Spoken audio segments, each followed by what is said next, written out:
voz por allá en el lobby que por acá. Ustedes ahí muévanle, y si se puede grabar como estaba hace rato, estaba magnífico. Y bueno, vamos a retomar nuestra serie que hemos estado viendo los últimos domingos acerca de la oración, una serie que titulamos Los muertos vivientes que no oran. Dile a alguien que te acompañe de confianza, dile: el pastor ha estado hablando de ti todos los domingos, ¿verdad? Y en esta serie básicamente lo que hemos demostrado es que en las diferentes áreas de nuestra vida, si solo oramos, escucha esto, pero no tenemos una vida de oración, las cosas no van a salir bien. Y no es que Dios diga: como oraste te voy a dar un premio, sino que en la oración hay ánimo, hay fortaleza, hay dirección, hay guía de parte del Señor. A veces nos da los jalones de orejas que necesitamos, y naturalmente pues eso se va a terminar reflejando en nuestra vida diaria. Vimos en el primer mensaje cómo si no tenemos una vida de oración vamos a acabar anímicamente hechos un desastre, y en el segundo mensaje vimos lo importante que es tener una vida de intimidad con Dios, de pasar tiempo a solas. Y Jesús dijo que cuando pasamos tiempo a solas, nuestro Padre que nos ve en lo secreto nos va a recompensar en público. Repito, no es porque nos ganamos el premio, sino porque en público se va a reflejar la dirección, la fortaleza, el ánimo, la esperanza, la reprensión y el quebrantamiento que Dios opera en nuestras vidas en la intimidad. Pero un error que mucha gente comete es que sí pasa un tiempo a solas con Dios, pero lo ignora el resto del día. Y de eso quiero hablar en este tercer mensaje de esta pequeña serie que he titulado, para aquellos que anotan, la diferencia, vamos a ver hoy, entre orar y vivir en comunión. Vimos en el primer mensaje que una cosa es orar y otra cosa es tener una vida de oración. Hay gente que ora de vez en cuando, cada que tiene algún problema, que alguien se enfermó, ¿verdad? Que le visitó la suegra, que llegó su equipo a la final, que tiene un examen, lo que sea, pero no suele tener una vida de oración. Hoy vamos a ver cómo, a pesar de que tú sí tengas una vida de oración, si no tienes una vida de comunión, no vas a ver tampoco el resultado de esa vida de oración. Suena un poco contradictorio, pero vamos a ir avanzando en esta enseñanza con diferentes pasajes que nos van a ir cada vez dando más y más luz acerca del tema. Y quiero comenzar con dos historias que no son la base de la enseñanza, pero son dos ejemplos que ilustran perfectamente lo que estaremos viendo más adelante de forma explícita, de hombres de Dios que, aunque tenían su tiempo a solas con Dios cada día, entendieron que su relación con Dios no podía limitarse a algunas horas durante la madrugada, sino que tenían que mantenerse en comunión con Dios de diferentes formas todo el día. Y no es darse golpes de pecho, ser un religioso, aleluyo, legalista, no, es simplemente aprender a caminar con Dios. Es lo que la Biblia llama el andar o el vivir en el Espíritu, y contrario a lo que muchos creen que es como andar aburrido, así solemne, es comenzar a vivir la mejor de todas tus vidas, caminar con la paz de Dios, con el gozo de Dios, con la llenura del Señor en todo lo que tú haces. Primera historia, quiero leerlo rapidísimo, no voy a meditar tanto en esto porque son solamente dos ejemplos para introducir la enseñanza. La encontramos en el primer libro de los Reyes. No lo busques porque yo ya lo tengo aquí, hice trampa y te gané.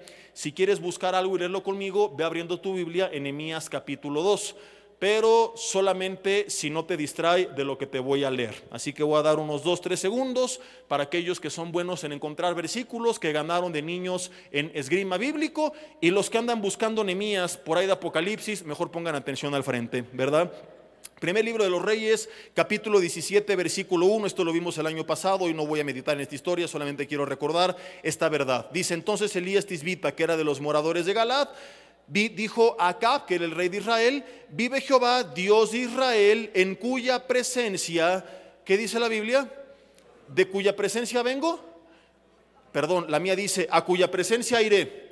O la de ustedes dice: cuya presencia visito los domingos. Vive Jehová, Dios de Israel. Y le dice, tiempo presente, estando con Acab: vive Jehová, Dios de Israel, en cuya presencia estoy, que no habrá lluvia ni rocío en estos años, sino por mi palabra. Y no es que su palabra fuera la máxima autoridad, sino que su palabra era lo que antes había escuchado de parte de Dios. Pero hoy lo que me interesa meditar es esta declaración: vive Jehová, en cuya presencia estoy. Nehemías está enfrente del rey, pero al mismo tiempo dice: estoy con Dios. Nehemías entendió, sí, estamos hablando perdón, no Nehemías, Elías, ahorita voy a ir con Nehemías.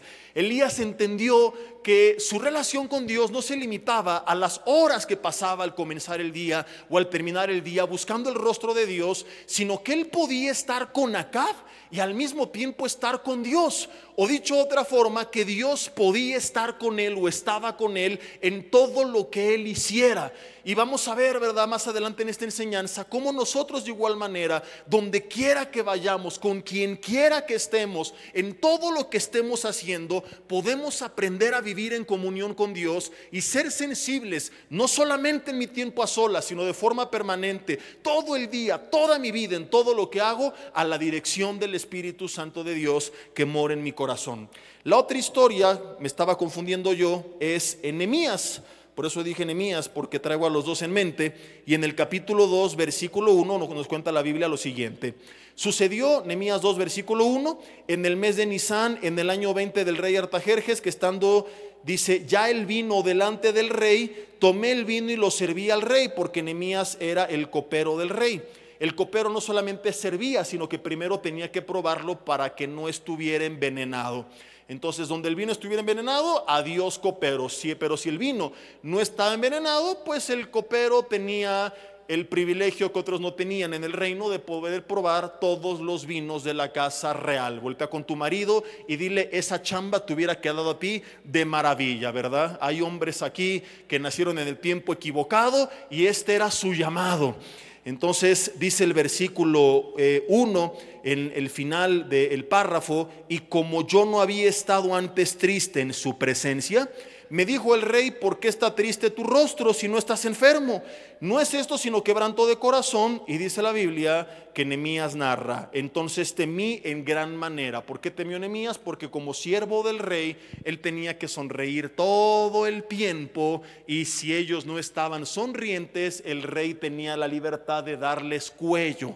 Él necesita dar una buena explicación, porque no puede estar en el palacio real con su cara, así como tú le has dicho a tus hijos: ven nada más la cara que te traes y sonríe y nada más. Bueno, era una falta de respeto, era una falta a las leyes, al código de ética, de conducta, de etiqueta, ¿verdad? Que los siervos del rey estuvieran ahí con su carote. Entonces tenían que estar sonriendo, igualito que todos los burócratas mexicanos, para que más o menos te des una idea, ¿verdad? Cualquier dependencia de gobierno vas y te atienden siempre con una gran sonrisa, ¿verdad que sí? Bueno, así eran los siervos del palacio del rey. Y entonces le dijo Nehemías, versículo 3, al rey: para siempre vive el rey, ¿cómo no va a estar triste mi rostro cuando la ciudad, casa de los sepulcros de mis padres, está desierta y sus puertas consumidas por el fuego? Nota lo siguiente, que es lo que me interesa en esta mañana. Me dijo el rey: ¿qué cosa pides? Entonces, dice versículo 4, entonces, que quiere decir de forma inmediata, oré al Dios de los cielos. Versículo 5, y dije al rey. Es un error muy grave que tú pienses que entonces oré significa que Nehemías le dijo al rey: aguántame tantito, voy a mi cuarto a orar, a pedir la dirección de Dios, lo cual no hubiera estado mal, lo cual él solía hacer en su tiempo de intimidad. Pero en ese momento, desempeñando su función de copero en un evento real frente al rey, él no puede darse el lujo de dejar solo al rey, irse a orar para luego regresar y decir: rey, ya tengo la respuesta, esto es lo que Dios me mostró. Cuando la Biblia menciona entonces oré, quiere decir que en ese instante, en ese momento, aunque sea por un segundo, en su mente y en su corazón, él pensó: Dios, ayúdame, Dios, dirígeme, Dios, dame sabiduría. Él oró en presencia del rey, quizá no verbalmente, pero sí, como veremos más adelante que la Biblia lo dice de forma clara, en su corazón. Menciono estas dos historias porque son ejemplos claros, ya que son dos hombres que pasaban tiempo a solas con Dios, pero que entendieron que su relación con Dios no terminaba al cerrar la puerta de la habitación y concluir su tiempo íntimo de oración, sino que tanto Nehemías como Elías, entre muchos otros, comprendieron que era importante su tiempo a solas con Dios, que es la parte más importante en la vida de un creyente. En ningún momento insinuaré que no, pero el error de muchos es que al cerrar la puerta de la habitación se olvidan el resto del día que Dios existe. Entonces hay gente que toma en cuenta mucho a Dios durante el día, con la palabra, con oración, con la Biblia, con alabanzas, pero no pasa tiempo a solas con Dios. Y necesitamos ese tiempo a solas con Dios, que ya vimos en otro mensaje. Pero también hay gente que sí pasa ese tiempo a solas con Dios, pero el resto del día no vive en comunión con Dios. El resto del día ignora la palabra de Dios, ignora la presencia de Dios y cree que únicamente la oración se trata del tiempo que yo paso a solas en la intimidad con Dios. Y es de lo que quiero hablar en esta mañana, porque muchas personas por eso no están viviendo la vida plena que Dios tiene para ellos.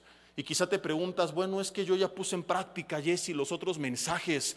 Yo ya no oro, tengo una vida de oración. Me levanto en la mañana, me despierto temprano, reprendo a Satanás que se me enreda y le digo, suéltame, Satanás, y me zafo de las garras de Satanás y logro comunicarme con Dios. Pero ¿por qué no estoy viendo en mi vida la dirección de Dios? Tú dijiste que en la intimidad y en la oración iba a encontrar esperanza y dirección y fortaleza y guía, y mi vida sigue siendo un desastre. Mis pensamientos, mis emociones están por los suelos. ¿Por qué? Si estoy pasando tiempo en oración. Porque quizá no has tomado en cuenta este pequeñísimo gran detalle que hoy vamos a aprender. Y el mensaje de hoy es muy sencillo, pero si logramos nosotros poner esto en práctica, puede literalmente revolucionar nuestra relación con Dios y transformar nuestras vidas. Quizá el pequeño gran detalle es este: si tienes una vida de oración, pero no tienes una vida de comunión. No tienes una vida de comunión con Dios. Es decir, oras un rato en la mañana, pero el resto del día estás totalmente desconectado del Señor. El resto del día ya no meditas la palabra, ya no escuchas alabanzas, ya no platicas nada con Dios, ya no le pides nada al Señor, ya no lo tomas en cuenta, ¿verdad? Ya no escuchas música que edifique, puro Paquita la del barrio, Rapa de 2 patas, puras series violentas, pura música inmoral. Te desconectas totalmente de Dios y el resultado es que comenzaste tu mañana en el Espíritu, pero al mediodía y al finalizar lo continuaste y lo terminaste en la carne. Y aquí en China, cualquier persona que haga esto en cualquier área de su vida no va a obtener buenos resultados. Por ejemplo, cuando tú comes por la mañana, ¿eso justifica que ya no comas por la tarde hasta el otro día? No, la gran mayoría come en la mañana, en la tarde, en la noche, entre la mañana y en la tarde, y entre la mañana y en la noche. Y si no me crees, voltea a ver la panza del de al lado, porque por sus frutos los conoceréis. Y dirá al de al lado, mi hermano, se ve que el ayuno no es una de tus disciplinas espirituales muy constantes, ¿verdad?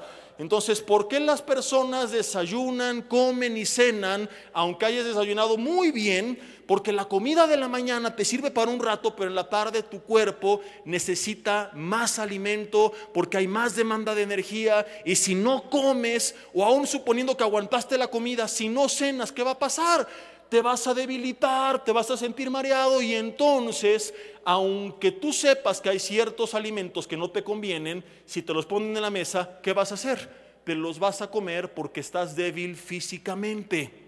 El otro día en casa mi esposa y yo íbamos a cenar, ella se quedó dormida, ya no cenamos, y yo como ya tenía mucha flojera o tenía otras cosas que hacer, no quise ponerme a preparar. Y el otro día me pregunté en la mañana, mi amor, ¿qué cenaste? Y le dije, la bolsa de chicharrones que estaba en la mesa y una Coca-Cola. Pero ¿cómo es posible que cenaste eso? ¡Qué barbaridad! Pura cochinada. Yo, bueno, no es que lo hago todas las noches, tampoco se espanten, ¿verdad? Pero tengo que confesarle mis pecados para ya librar mi conciencia, que la tenía muy manchada esta semana. Entonces, esto es lo que pasa cuando tú no comes comida sana. Vas a acabarte metiendo cualquier porquería que te pongan enfrente, y espiritualmente sucede lo mismo. Si yo desayuno, estoy en la palabra de Dios y estoy en oración, pero en la tarde, en la noche, el resto del día ya no estoy conectado con Dios, espiritualmente me voy a debilitar. Y hay muchos cristianos que tienen anemia espiritual porque buscan de vez en cuando a Dios.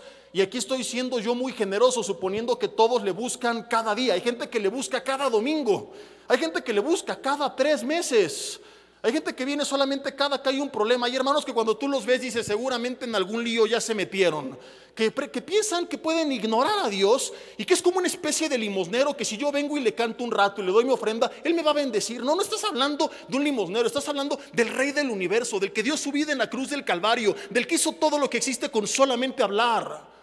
Un día un amigo me dijo, oye Jesse, Y si yo no voy a la iglesia y ando en pecado, pero doy mi diezmo, Dios me bendice, le dije, pues ¿qué crees que se trata de una cuenta bancaria? ¿Quién crees que es el Señor? ¿Tú piensas que puedes comprar con tu dinero aquel que es el dueño del oro y de la plata? Por supuesto que no. ¿Quieres que Dios te bendiga? Arrepiéntete, conságrate, entrégale tu vida, deja de ser un hipócrita y vive un cristianismo verdadero. Entonces verás la gloria de Dios sobre tu vida. Tú no puedes comprar el favor de Dios. Y es como mucha gente vive. Ya vine hoy el domingo, ya cumplí, Señor, ya limpié mi negra conciencia. Viste que hasta te canté un rato, Entonces ya bendíceme el resto de la semana. Mi hermano, si no aprendemos a vivir una vida de comunión con Dios permanentemente en todo lo que yo hago, y entender que Jesús no es una más de las áreas de mi vida. No es de que ya en la mañana tuve Jesús, ahora el trabajo, la escuela, el deporte, y luego otra vez Jesús te toca tu turno, sino que Él tiene que ser el centro de mi vida y que todo tiene que ir en torno a Él. Y esto no es volverme un religioso, un aleluyo, golpes de pecho, no, es comenzar a vivir la mejor de tus vidas. Si yo no lo entiendo, mi vida va a seguir siendo un desastre, porque no puedo vivir en victoria espiritual teniendo anemia espiritual, creyendo que pues ya un ratito pasé tiempo con el Señor y que eso va a ser suficiente para el resto del día, para el resto de la semana. Por supuesto que no. Entonces muchos comienzan en el espíritu pero terminan en la carne, y por eso muchas áreas son un desastre, porque no está siendo guiado por el espíritu, ni fortalecido por el espíritu, ni influenciado por el espíritu, y evidentemente muchas cosas van a resultar mal. Lo quiero explicar y aparentemente va a parecer que me estoy desviando tantito de la línea central del mensaje, pero después todo va a volver a tener sentido. Quiero que me acompañes abriendo tu Biblia. Dejo un separador en 2 de Corintios 13, mientras yo me abrocho esta agujeta que se me zafó. Si no, en cualquier momento voy a caer tirado al piso. Van a decir, el Señor tocó a Jesse y cayó en reposo. ¿Y cuál reposo ni cuál reposo fue aquí que se zafó esta agujeta? Dejo un separador, deja tu Biblia ahí abierta, cerrada, como quieras, y ahorita te explico algo importantísimo.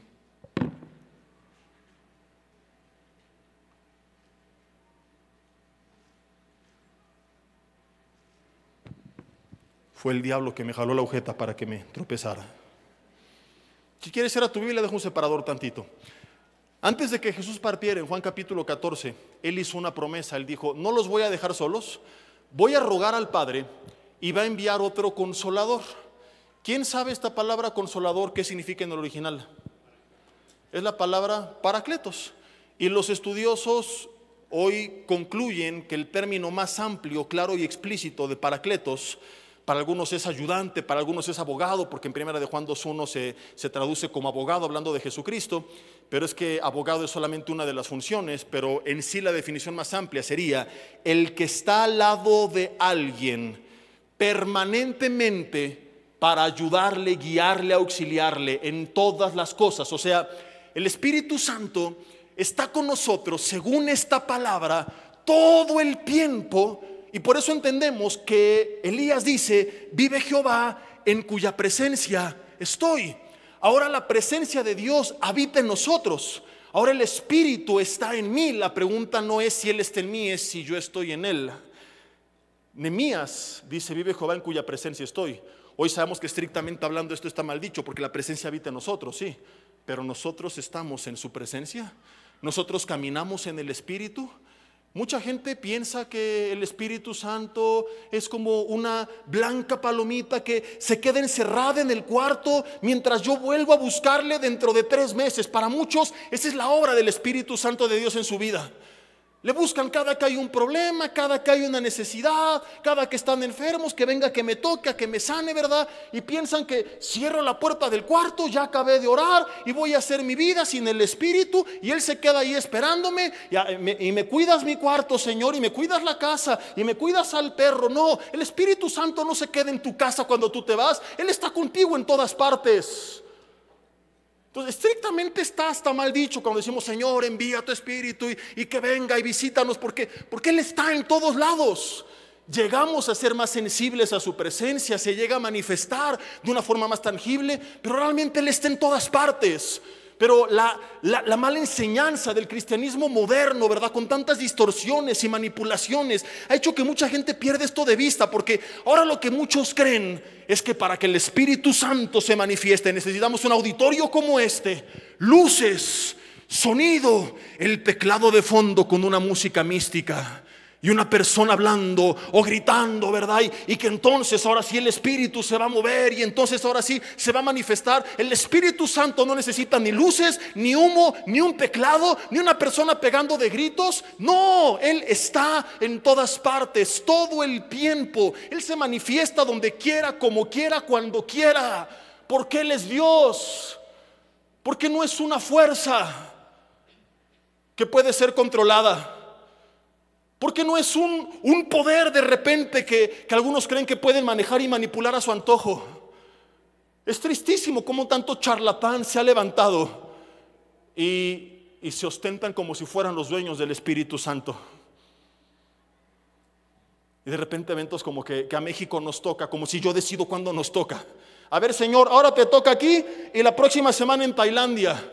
Él va a decir a quién le toca, cómo le toca, cuándo le toca. Los discípulos no dijeron cuándo iba a ser Pentecostés. Lo único que hacían era orar y orar y orar y orar. Y fue el Espíritu Santo quien decidió cuándo manifestarse y cómo hacerlo.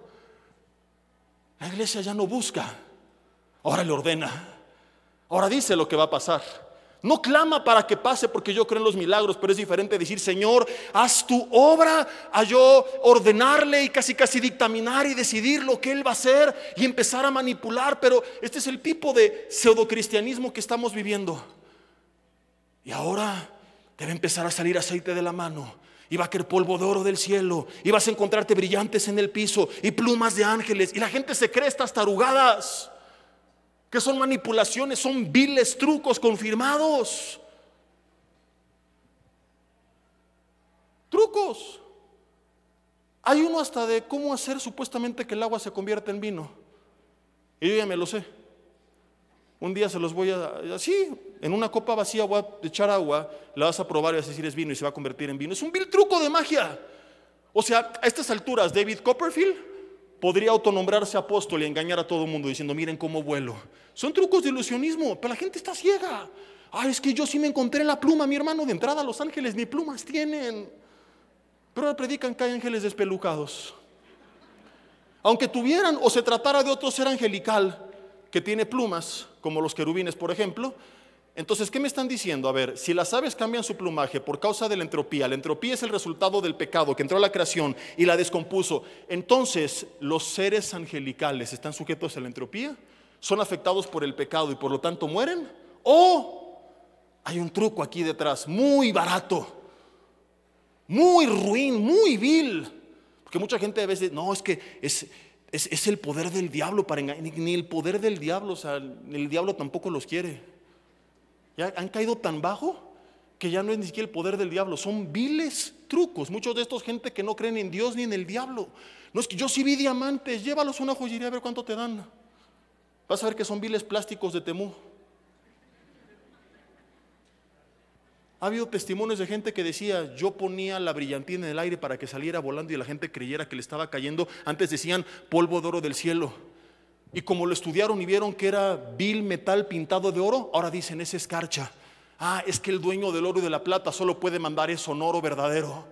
Yo no estoy dudando de que Dios puede hacer esto y cosas mucho mayores, mis hermanos, pero la forma en la que se están llevando tantas cosas no van de acuerdo al orden bíblico. Y ahora pareciera ser que el Espíritu Santo está sujeto a nosotros, que ahora yo decido cuándo se manifiesta y cómo va a obrar y cómo se va a mover. No, Señor, tenemos que entender esto. El Espíritu Santo no es algo que yo pueda controlar, es alguien, y no es cualquier alguien, es la tercera persona de la Trinidad.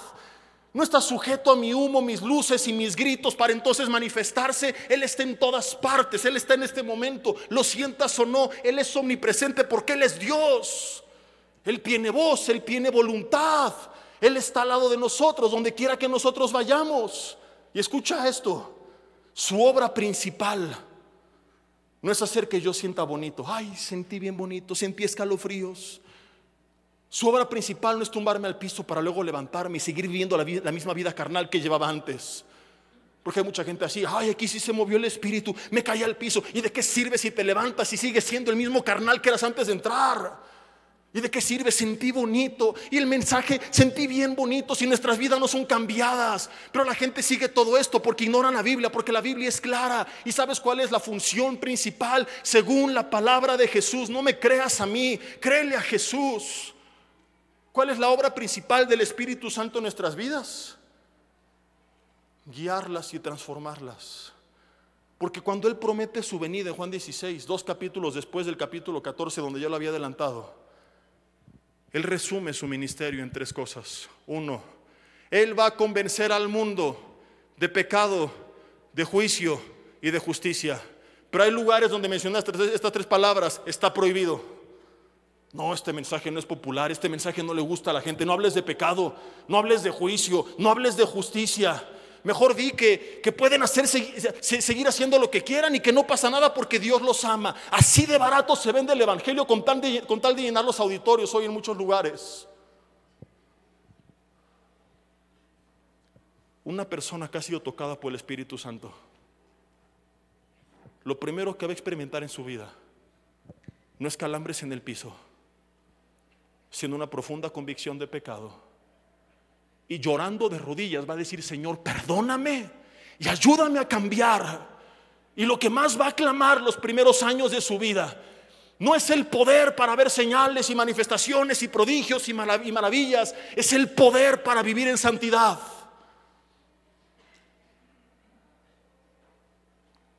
Pero la iglesia moderna no es el clamor por las señales y ojo, yo no digo esto desde un punto de vista escéptico, porque hay gente cesacionista que no cree en todo esto. Yo tengo mayor autoridad moral porque yo creo en todo esto. Porque yo creo en todos los dones del Espíritu, en todas las manifestaciones del Espíritu, en todos los milagros del Espíritu. Pero no se trata solamente de lo que creo, de lo que siento, sino de que vengo a la Biblia y me doy cuenta de esto. Y hoy la gente quiere los prodigios y los milagros y las señales y los dones y la unción, pero no quiere al Espíritu que primero viene y me convence que necesito de Jesucristo, que me convence de pecado, de juicio, de justicia. Es lo primero que Él hace en el mundo. Y una persona que ha sido tocada realmente por el Espíritu Santo va a ser convencida de su pecado y va a decir: Señor, estoy fastidiado de mi carne, estoy fastidiado de seguir sujeto a estos vicios, estas adicciones, a esta inmoralidad. Y llorando va a decir: ayúdame. Y el Espíritu Santo va a manifestar su poder, primeramente transformándolo y llevándolo a vivir una vida de santidad. Pero hoy gran parte del cristianismo no quiere vivir en santidad. Hoy gran parte lleva doble vida. ¿Y cómo no? Si es lo que se predica o se vive desde arriba, si se insinúa que ya no es tan importante, porque Dios me ama. Un día escuché a alguien decir que no, si estás en pecado pero recibiste a Cristo, no pasa nada, eres su hijo. Bueno, como hijo lucharás con el pecado, pero de ahí a justificarlo y no pasa nada. Perdón, pero está citando Juan capítulo 1, pero no primera de Juan, que dice: el que dice yo le conozco y no guarda su palabra, el tal es mentiroso. Tú no puedes sacar una conclusión de un versículo solo porque te gusta, ignorando el resto de la Biblia. Pero hoy queremos manipular la palabra de Dios y el Espíritu Santo de Dios a nuestra conveniencia. Lo segundo que el Espíritu Santo va a hacer, Jesús dijo, y Él los va a guiar a toda la verdad. Él empieza a dirigir mi vida, empiezo a tomar decisiones sabias en la voluntad de Dios. Y lo tercero, dijo Jesús, y Él me va a glorificar, va a llevarte a glorificar a Jesucristo. En Romanos 8:13, si lo quieres de forma explícita, y versículo 14 dice que es por medio del Espíritu que hacemos morir las obras de la carne. Lo mismo que Jesús dijo, el Espíritu Santo nos saca de esa vida de pecado, nos da el poder para hacer la voluntad de Dios, porque produce, Gálatas 5:22, el fruto de amor, gozo, paz, paciencia, bondad, benignidad, fe, mansedumbre y dominio propio.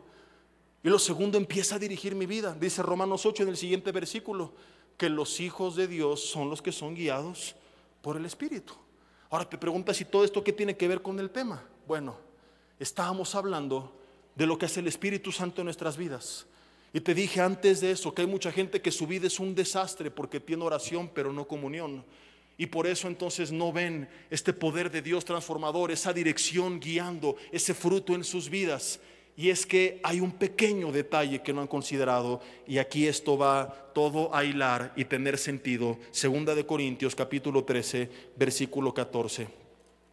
Segunda de Corintios capítulo 13 es la oración de Pablo despidiéndose de los corintios. Y en la última carta, que por cierto, ¿cuántas cartas escribió Pablo a los Corintios? ¿Cuántos dicen 2? ¿Y quién dijo 3? A Chava hay que darle un Oscar. Hay 2 que están en la Biblia, pero hay una que antes mandó que no quedó aquí revelada. Eso lo vamos a aprender este jueves, así que no se lo pierdan, ¿verdad? Dile al de al lado, oh. Segunda de Corintios, capítulo 13, versículo 14, última carta, último capítulo, último versículo, así termina.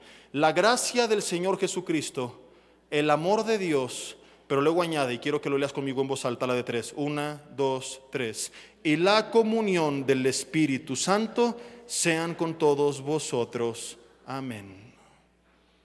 Pablo ora para que 3 cosas hubiera en ellos: el amor del Padre, la gracia del Hijo. Y esto es muy común, de esto se predica domingo a domingo en más de la mitad de las iglesias. No está mal, lo creemos, lo predicamos también. Hoy no tocó hablar de eso.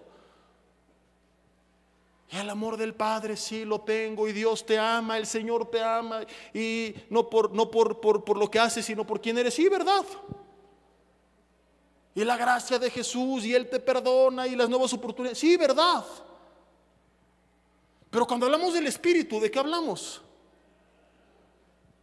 Como la tendencia es hablar un mensaje humanista que agrade al oído, hablamos del Espíritu, de los dones, de las manifestaciones, de las señales, de los prodigios, de las experiencias, de lo que me hace sentir, de lo que me hace vibrar.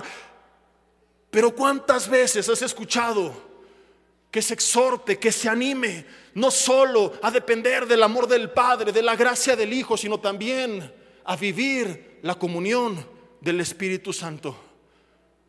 Yo te apuesto a que si haces una encuesta, más de la mitad de los cristianos ni siquiera saben lo que significa, porque ni siquiera saben que este pasaje existía. Y fue la oración que hizo Pablo por los corintios. Y habiendo tantas cosas que hace el Espíritu, y justamente él habló en estas cartas de los dones del Espíritu, ni siquiera ahora que esto es lo que estuviera con ellos, él dice, y que sea el amor del Padre, y que sea la gracia del Hijo, y que sea la comunión del Espíritu. Y esta palabra comunión es maravillosa porque es la palabra griega koinonía, que los que algún día han estudiado el Nuevo Testamento recordarán que es la palabra que se utiliza para describir el compañerismo de los primeros cristianos. En Hechos capítulo 2, 42 al 47, que se describe cómo ellos convivían y tenían comunión los unos con los otros, se juntaban en las casas, partían el pan y daban gracias con alegría y sencillez de corazón, comían juntos. Esta palabra comunión es koinonía y habla de una relación cara a cara, habla de una convivencia, de un compañerismo, habla de una interacción. Koinonía no tiene que ver con hey, te veo de vez en cuando, te mando un mensaje, señales de humo. No, habla de una relación continua y permanente entre dos partes. Es la palabra utilizada para describir el compañerismo en la iglesia primitiva, y es impactante y emocionante que es la misma palabra que se utiliza para describir nuestra relación en el día a día con la tercera persona de la Trinidad, que Jesús prometió que estaría con nosotros, el Espíritu Santo.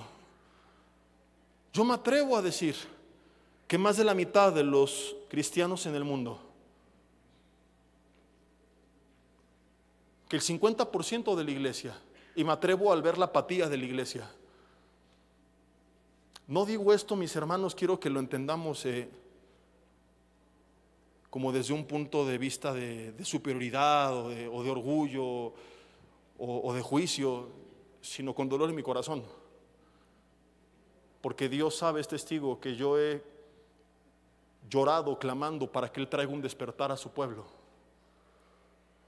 que he derramado lágrimas mientras clamo por la condición actual de la iglesia y pido al Señor que nos sacuda.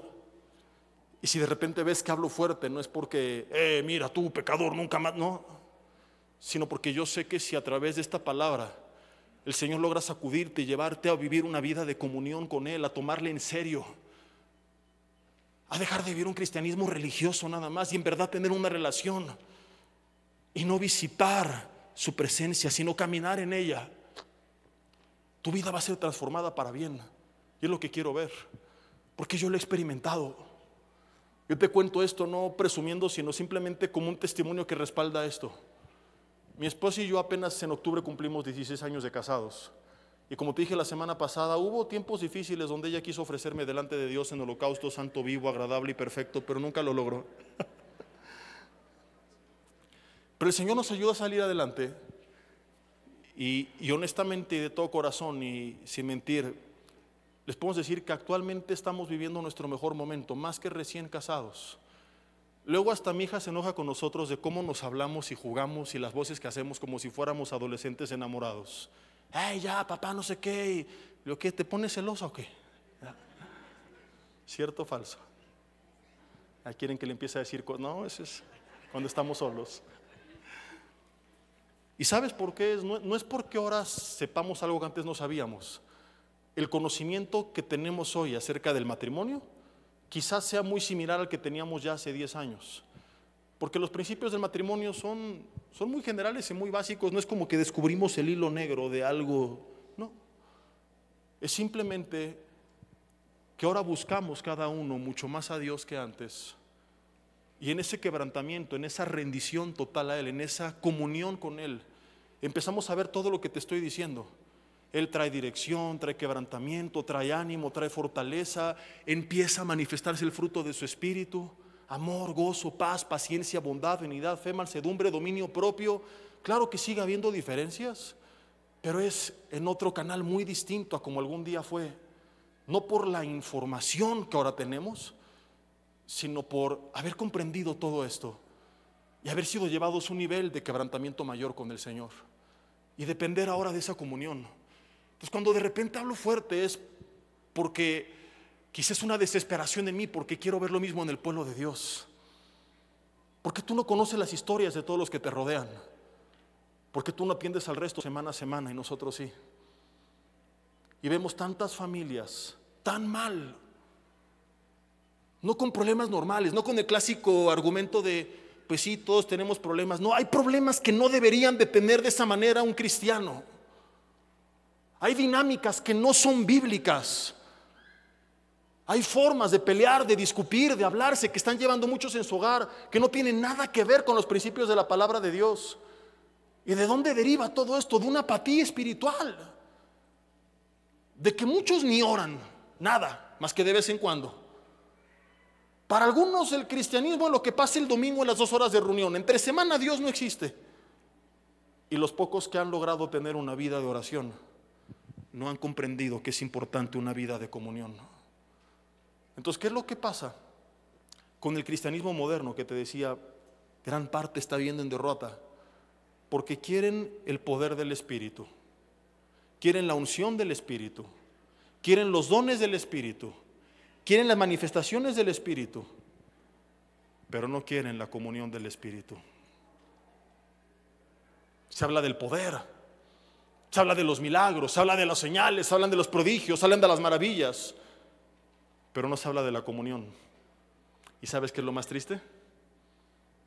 Que milagros, prodigios, maravillas, señales, dones son cosas reales, pero son y serán siempre el resultado de la comunión.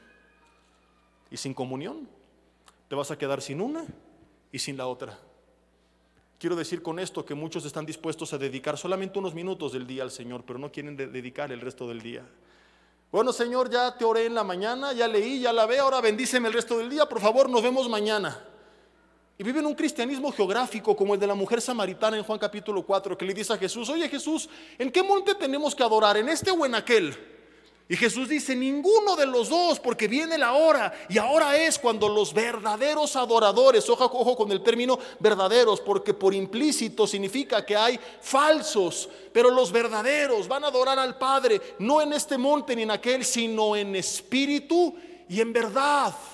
¿Qué es lo que creía ella? Que para adorar a Dios tenía que escalar cierto monte, ofrecer su sacrificio, y al bajarse del monte se terminaba la adoración. A eso le llamo yo un cristianismo geográfico. Bueno, ya vine el domingo a la iglesia, ya alabé, ya aplaudí, ya noté, ya di mi ofrenda, Señor, nos vemos el siguiente domingo. Y mientras tanto el Espíritu Santo aquí se queda encerrado en la iglesia, esperando que dentro de 8 días suban los de la alabanza, toquen el piano, prendan las luces, salga el humo para sentir su presencia. No, cuando tú sales el lunes, el martes, el miércoles, donde quiera que tú vayas, en todo lo que haces, entiende esto: el Espíritu de Dios, lo sientas o no, estés consciente o no, está contigo.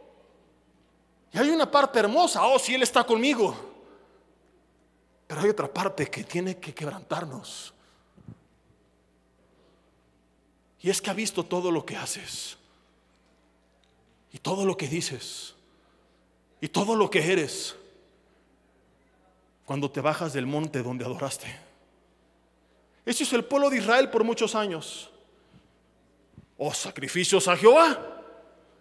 Pero en otros lugares altos, sacrificios a Baal y a otros ídolos. Y es el tipo de pseudocristianismo que vive mucha gente, comenzando de los que predican la palabra arriba del púlpito. O que rimbombante el mensaje. ¿Y de qué sirve el mensaje si no lo vivo? Mi grandeza no se mide en lo que opinas tú, en los aplausos que recibimos, en los seguidores que tenemos. ¿De qué sirve tener millones de aplausos y seguidores si Dios sabe, mi Padre sabe, mi Creador sabe en la intimidad que todo es una farsa, un show montado en escena? Y de eso hay especialistas. Estudian comunicación, oratoria, saben cómo moverse, cómo levantar y subir la voz y moverse, y los ademanes, estudian la Biblia, estudian teología, pueden presentar perfectamente un sermón, pero nunca serás grande cuando sepas predicar, sino cuando vivas lo que predicas. Porque la grandeza no se determina por lo que todos ven, porque a ti te puedo engañar muy fácil si quisiera. La grandeza se determina por el tipo de vida que vives cuando nadie te ve. No se trata de lo que yo transmito frente a ti, sino de quién soy cuando solamente estamos el Señor y yo y nadie más. Y muchos viven este tipo de cristianismo geográfico. En la iglesia, amén, aleluya, gloria a Dios. En la iglesia, esposos de la mano. En la iglesia, frente a los reflectores, todo es maravilloso. En redes sociales, todo es maravilloso. Yo he conocido familias que publican fotos con mensajes tan cursis en sus redes que, ay, cómo se aman. Y cuando sabes la realidad y ves qué triste es que todo era una farsa para tener likes. No se trata de lo que hago cuando subo al monte. Se trata de lo que hago cuando bajo del monte. El verdadero adorador, según Jesús, no adora al Padre cuando sube a la montaña el domingo a las 11 de la mañana. Lo hace en espíritu y en verdad. Pero el falso evangelio de la hipergracia, que como Dios te ama, no importa lo que hagas. Mira, tú ven el domingo, ya diste tu ofrenda, ya compraste el favor de Dios, ya pactaste, ya hiciste una oración. Ahora lo que quieras el resto de los días. No, contrario a esto, la Biblia dice, ya sea que comas o que bebas, 1 Corintios 10:31, hazlo todo para la gloria de Dios. El mismo John Wesley, que fue utilizado para transformar Inglaterra, que tenía mensajes poderosos de la oración, del ayuno, de la santidad, él mismo reconoció que llegó a vivir una vida religiosa, que llegaba a orar mucho en la mañana, pero que el resto del día estaba desconectado de Dios, que tenía lo que hoy estamos viendo, oración pero no comunión. Y un día entiende todo esto, se conecta con Dios de una forma especial, y él testifica que entonces ya dejó de orar para cumplir y comenzó a orar para convivir. Koinonía no habla de un cumplimiento, habla de una relación, habla de convivencia. No es de que ya cumplí con el Señor, es de caminar en comunión con Él. Dice John Wesley, ahora caminaba con Dios durante el día y no solo por la mañana. Hay gente que camina con Dios por la mañana, pero lo ignora el resto del día. Entonces, ¿tengo que pasar tiempo a solas con Dios? Sí. No quiero que tomes este mensaje de pretexto para decir, pues yo como todo el día estoy conviviendo con Dios, ya por eso no oro. Porque necesitas un tiempo para estar a solas con Él. En lo particular es mi momento favorito del día. Antes era mi momento con mi esposa, pero ella sabe desde cuándo el Señor la desbancó. Y a veces hasta se da cuenta cuando estoy inquieto y dice, ya me tengo que ir, ¿verdad? Sí. Nada se compara a ese tiempo a solas, y quien lo ha experimentado hasta puede amanecer de malas al otro día si no logró tener un buen tiempo en la madrugada previa. Entonces no estoy diciendo que no, manténlo, pero entiende que la oración no se limita a ese momento, que cuando te levantas y sales de tu cuarto, el Espíritu Santo no se quedó al lado de tu cama, sigue estando contigo, sigue viendo, sigue escuchando, y puedes continuar con esa comunión con el Señor. Por eso en la Biblia hay oraciones grupales como la de Hechos 12. Por eso Jesús dijo, donde están 2 o 3 y se ponen de acuerdo, Mateo capítulo 18, para enseñarnos que no solamente es Mateo 6:6, esa es la parte más importante, el tiempo a solas, pero también el resto del tiempo importa. ¿Qué pasaría con tu matrimonio si únicamente te comunicaras con tu esposo de 6 a 8 de la mañana, por ejemplo? O peor aún, el domingo de 11 a 1. Y el miércoles te pide algo tu mujer. ¿Qué pensarías, mujer, si tu esposo te dice, hey, espérate, es miércoles 3 de la tarde, aguanta que llegue el domingo y me dices, ahorita no estoy? O si el martes a las 8 de la noche te marca por teléfono y te responde tu esposa, pues ¿qué no platicamos ya hoy por la mañana durante 1 hora? ¿Qué quieres? No me estés molestando. ¿Qué pensarías tú? Una relación así no puede funcionar. Y es el tipo de cristianismo que muchos llevan con Dios. Le buscan en un horario específico, en una hora específica, en un día específico, pero el resto de su vida viven totalmente desconectados de Él. De forma explícita, Primera de Tesalonicenses capítulo 5, algo me movieron que se escuchó de repente mucho eco, si me apoyan por favor. Capítulo 5, versículo 17. Fíjate lo que dice Pablo. Y mientras lo buscas te quiero preguntar, ¿cuánto tiempo crees que sería suficiente para dedicar a la oración? ¿Crees que 8 horas sería mucho, por ejemplo? 10 horas, ¿cuánto sería mucho? Porque he escuchado este término, esa persona ora mucho. Bueno, depende desde qué punto de vista lo ves. Si solamente se refiere a su tiempo a solas con Dios, quizás sí es un tiempo bastante bueno. Pero cuando entendemos que la oración no solo es estar a solas con Dios, sino mantener mi comunicación y comunión con Él el resto del día, entonces decir, esa persona ora 8 horas, si el resto del día se desconectó de Dios, estamos hablando de que solamente está pasando con el Señor el 30% del día.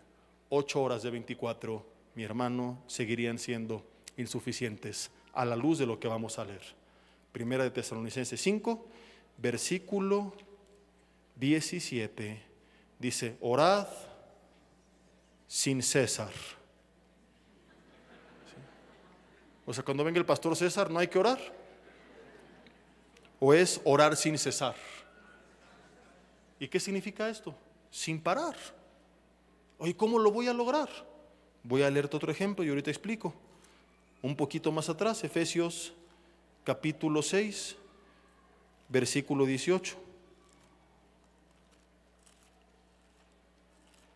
Efesios capítulo 6, versículo 18. Dice, orando por las mañanas, dice la Biblia. Orando en la madrugada. Me da risa cuando se pelean por ver a qué hora hay que orar.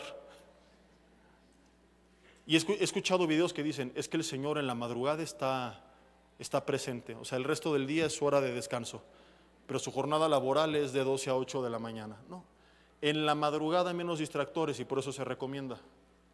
Hay quien le gusta levantarse muy temprano.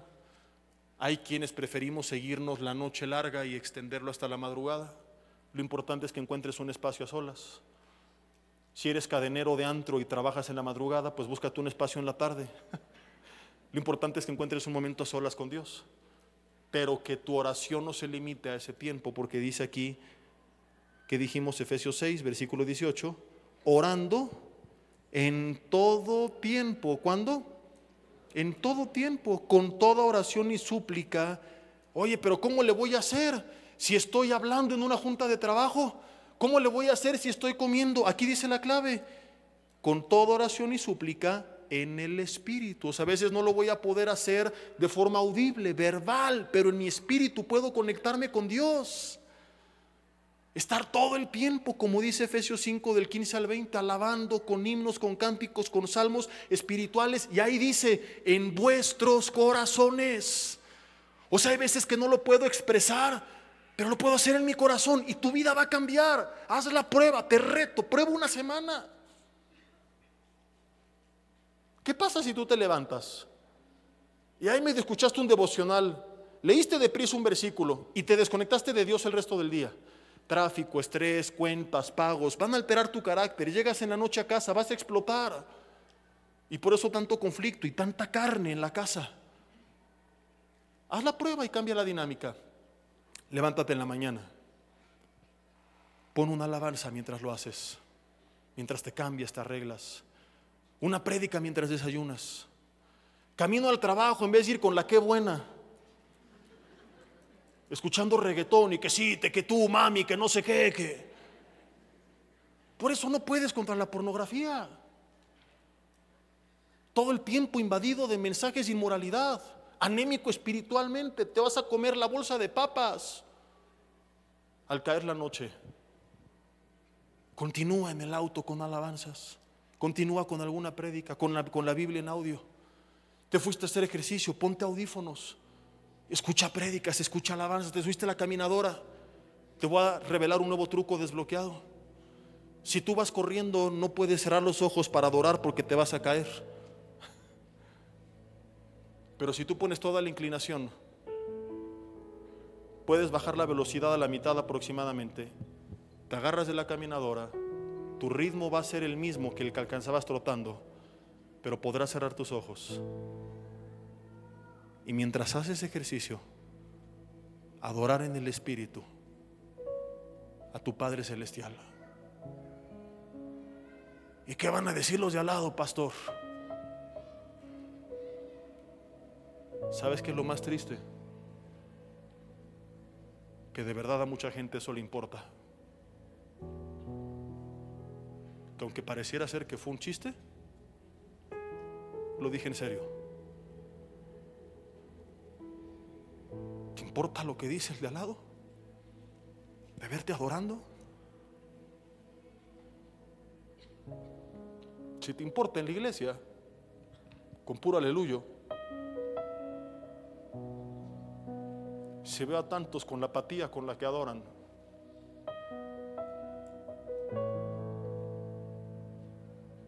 Viendo la alabanza como si fuera un show. Ay, es que no me vaya a postrar y me vaya a manchar el pantalón, mi pantalón nuevo.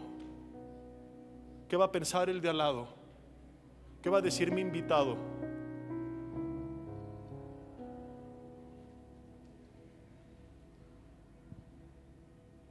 Con todo el respeto y la mano en el corazón, quiero decirte, por eso tu vida es un desastre.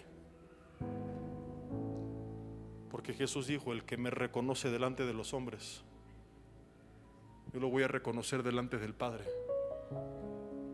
Pero si tú te avergüenzas de Él, ¿cómo quieres que Él interceda por ti? Mas el que me niegue delante de los hombres, yo igual lo voy a hacer delante del Padre. Entonces, cuando vienes en oración y dices: Dios, te pido por mi trabajo, por mi salud, por mi familia, en el nombre de Jesús, el Padre va con Jesús. Este lo pidió en tu nombre, ¿lo conoces?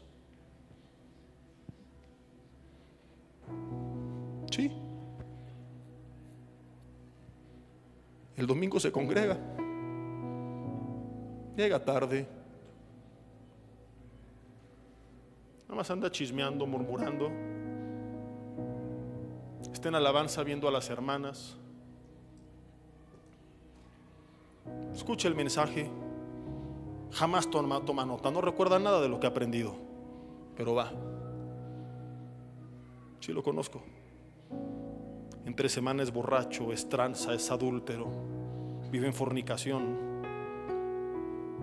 Lo he llamado cada madrugada, he hecho citas con él. El Espíritu Santo entra a la escena y testifica: sí, Dios Padre, yo he puesto esa intención en su corazón, pero ha preferido ver pornografía o planear la tranza cara al otro día.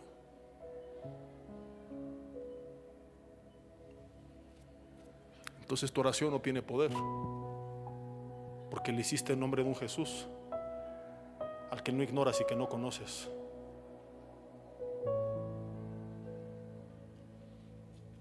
muy distinto a cuando alguien sin ser perfecto pero es íntegro. Y entonces quebrantado pide en el nombre de Jesús. Y Jesús dice: sí lo conozco. Sí, no es perfecto, ha tenido lo suyo, pero cuando cae le duele.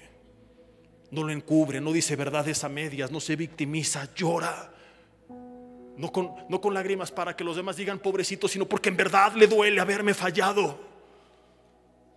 Porque desde el primer día que me entregó su vida, su máximo deseo es honrarme. Y el Espíritu Santo entra en escena y dice: sí, vieras, Padre, que más que los milagros y el poder y dones y manifestaciones, lo que ha pedido que haga en su vida es que le dé el poder para vivir en santidad, porque quiere agradarte.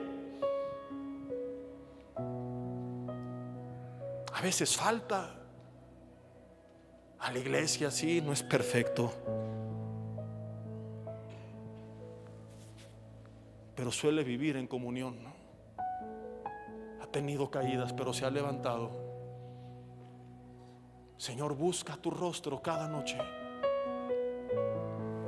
Tiene hambre de tu palabra.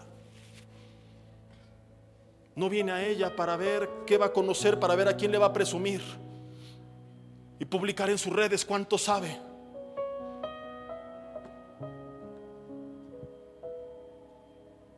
Sino porque tiene hambre de ella. Padre, sí lo conozco. Lo has usado públicamente, pero lo más grande de su vida no es cuando tú lo usas públicamente, es cuando nadie lo ve, en lo secreto. Y entonces el Padre responde en la oración, porque cuenta con el respaldo del nombre de Jesús, al que has tratado como un mendigo y no como el Rey del universo, al que muchos tratan como si fuera su chalán. Mi hermano, es deplorable el estado espiritual de gran parte del cristianismo. Llegar al extremo de hacer un evento en Halloween y de forma literal hacer propaganda con un fantasma y decir que Él es el Espíritu Santo. Holy es el Espíritu Santo, un fantasma.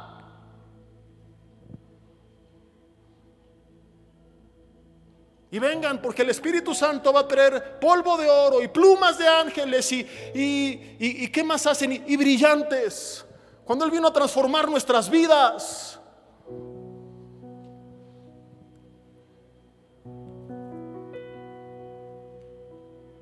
Vivimos una apariencia, cristianismo tibio y mediocre.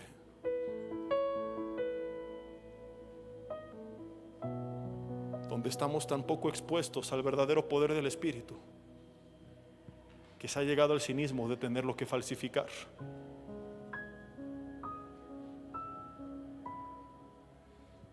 Si logramos entender esto y caminamos en comunión con Él, y tú te levantas y todo el día estás en contacto con Él, con su palabra, con alabanzas, con la Biblia, a veces de forma audible, a veces en tu corazón, entonces como Elías podrás decir: vive Jehová, en cuya presencia estoy, no solo porque Él habita en mí, sino porque yo camino en Él. Es lo que dice Romanos 8. No solo se trata de tener al Espíritu, sino de andar en Él. Y hasta que no lo entendamos, nuestras vidas no serán distintas. Yo te puedo dar 200 consejerías y estoy a tus órdenes. Nunca he negado una consejería. Pero honestamente, si tú no te quebrantas delante de Dios y lo comienzas a buscar con intensidad, tanto tú como yo vamos a perder el tiempo, porque vas a seguir en las mismas. Porque yo puedo enseñarte la palabra, pero yo no soy el Espíritu Santo.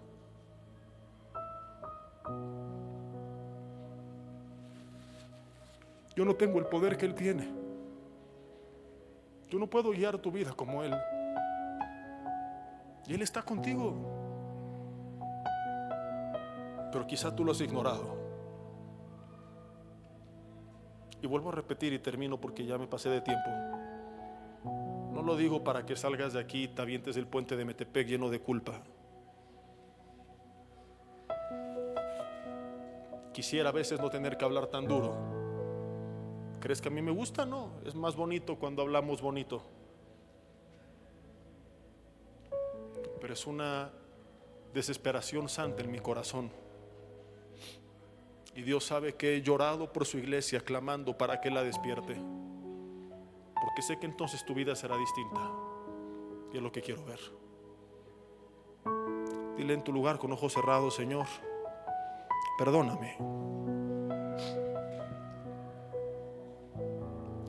por haber vivido un cristianismo geográfico, de ciertas apariencias y liturgia en el monte, y con otra vida al bajarme de él.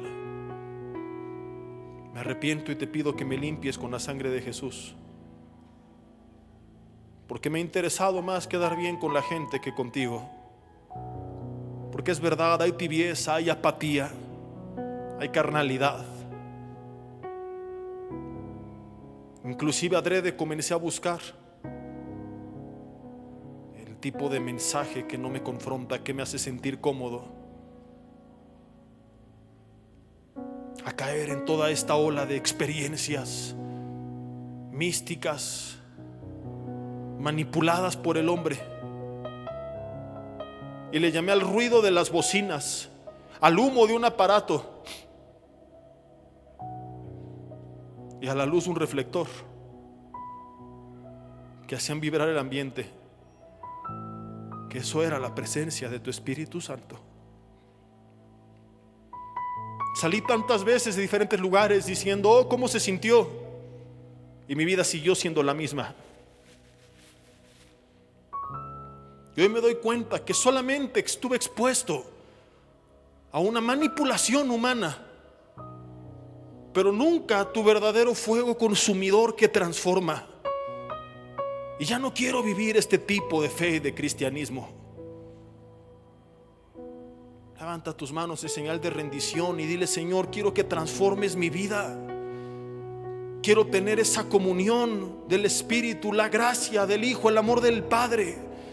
Caminar no solo en una vida de oración, sino de comunión. Reordenar mi agenda de cada día para pasar más tiempo contigo en todo lo que hago, donde quiera que voy. Dile: perdóname porque he ignorado tu presencia, porque he hecho, he dicho, he visto cosas que a ti no te agradan, y pensaba que podía equilibrar la balanza con las buenas obras que hacía el domingo, justificarme con un bonito discurso que daba a mis discípulos, a la par que no era honesto. Dile: Señor, perdona mi hipocresía, límpiame con la sangre de Jesús, ven a reinar en mi vida de forma genuina y transfórmame. Y quiero encontrarme de verdad con la presencia de tu Espíritu Santo. Y lo primero que te pido que hagas, Señor, no es una señal, un don, una manifestación, un prodigio, aunque creo en todo esto, pero convénceme profundamente de pecado, de justicia y de juicio, no para ser juzgado, sino justamente para darte gracias porque me has librado de él, y en esa gratitud aborrecer el pecado que ha abrazado.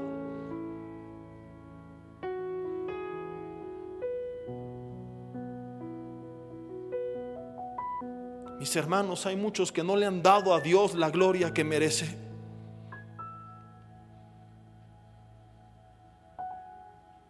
Has hecho alianzas con el pecado por el cual Él murió en la cruz del Calvario.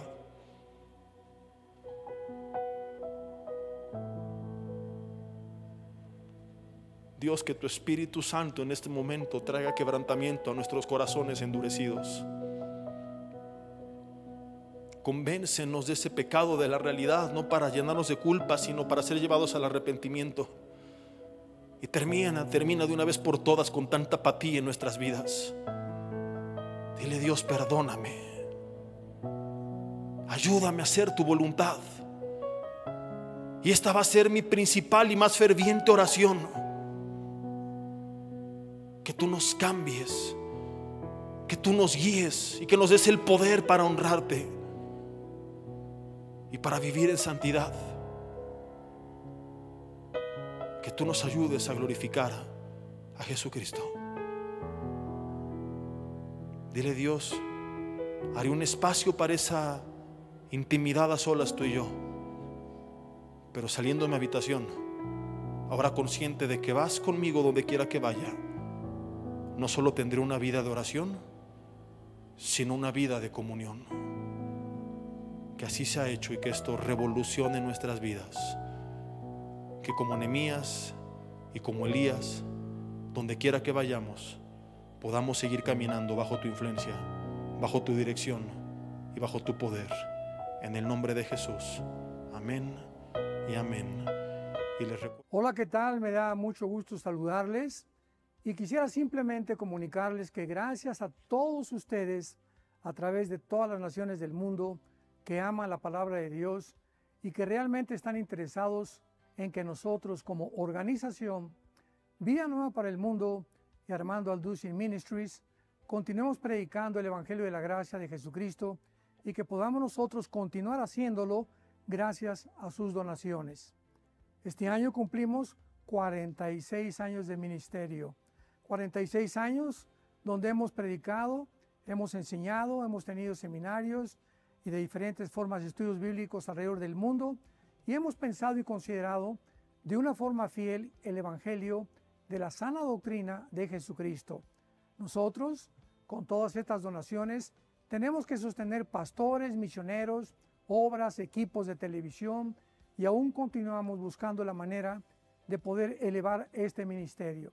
Hasta este momento quiero que ustedes estén enterados que no tenemos una sola propiedad como organización y así hemos trabajado durante 46 años porque le damos la importancia a la evangelización, a las misiones y también a los hombres de Dios para levantar más pastores.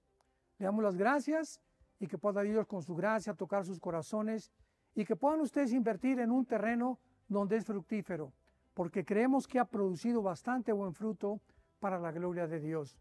Gracias, muchas gracias por sus aportaciones y por las donaciones que sabemos ustedes continuarán haciendo para que podamos continuar siendo fieles en la predicación del Evangelio de la gracia de Dios. Que Dios les bendiga.